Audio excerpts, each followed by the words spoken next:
Why does Haji Ali's Dargah not sink even though it is in the middle of the ocean? The speciality of this dargah, built in the middle of the sea in Mumbai, is that whoever seeks a true wish here, his wish is fulfilled.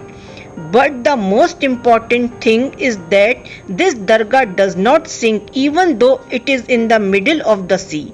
If you also want to know the reason for this, then know through the slide why Haji Ali's Dargah keeps floating in the sea. Built in the 15th century in Worli, Mumbai, this seaside dargah is built under the sea at least 500 yards from the ground.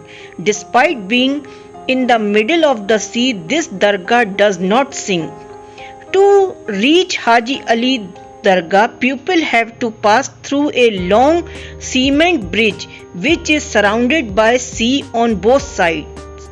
According to the stories passed down from generation to generation of people and trustees of the dargah, when Pir Haji Ali Shah first came out of his house to do business, he made this area of Worli in Mumbai his abode.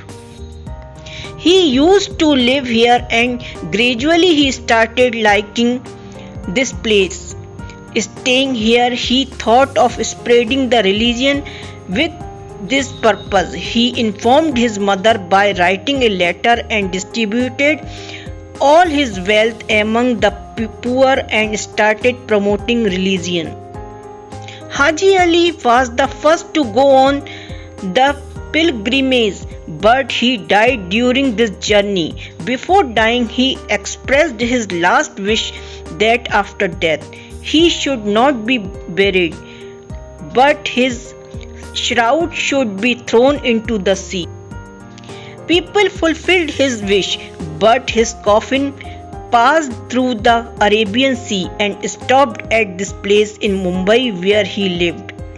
A dargah was built in his memory in 1431 at the same place where his coffin stayed. The special thing is that even after the arrival of a strong tide, not a drop of water goes inside this dargah.